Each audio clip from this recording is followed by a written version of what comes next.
In a peaceful village nestled between rolling hills, lived a young man named Kale. He was known for his kind heart but also for his scattered mind. His thoughts were like a flock of startled birds, flying in every direction at once. He'd start a task with great enthusiasm, only to be distracted by a new idea moments later. His garden was half-tended, his carpentry projects half-finished, and his promises half-kept. He longed for focus, for the ability to see things through to the end. One day, an old monk, renowned for his wisdom and serenity, passed through the village. Kale, desperate for guidance, approached him. "Master," he said, "my mind is a restless sea. I cannot calm the waves. How can I find the discipline to finish what I start?" The monk smiled gently and handed Kale a small, empty bucket. "Go to the river at the edge of the village," he instructed. "But here is the challenge. You must fill this bucket, but you can only use a leaky sieve to carry the water."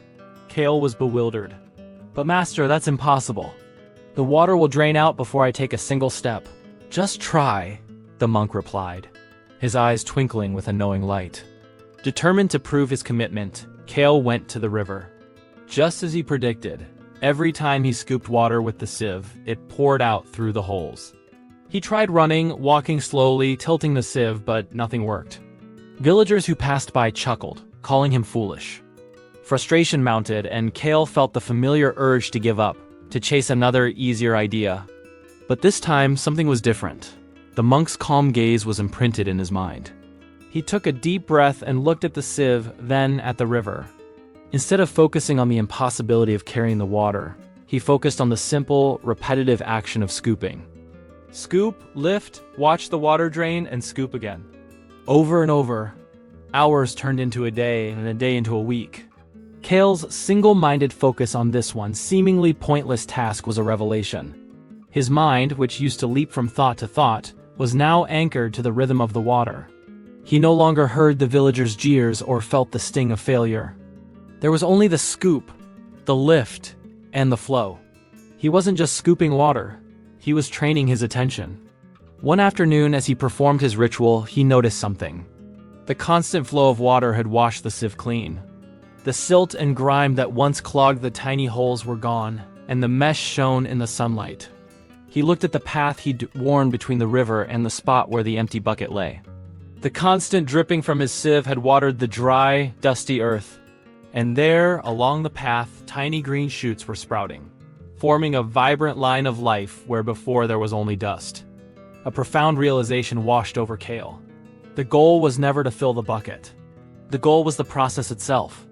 The discipline he was practicing, the act of showing up every day, of focusing on one task despite its apparent futility, was the true reward.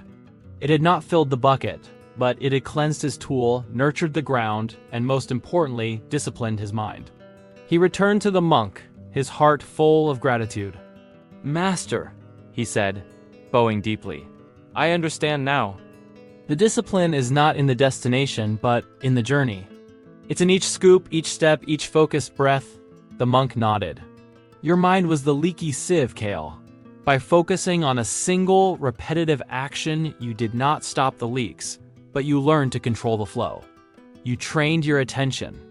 Now go. Tend to your garden, finish your projects. Apply the same focus, this one scoop at a time discipline, to everything you do." Kale returned to his life, but he was a changed man. He no longer saw a half-finished project as a failure, but as a path waiting to be walked, one step at a time. His mind, once a restless sea, was now a calm, deep river, flowing steadily towards its purpose. And in his newfound discipline, he found not restriction, but true freedom. Thank you so much for watching. If this story resonated with you, please consider liking the video and subscribing to our channel for more content that aims to inspire and uplift. We'll see you in the next one.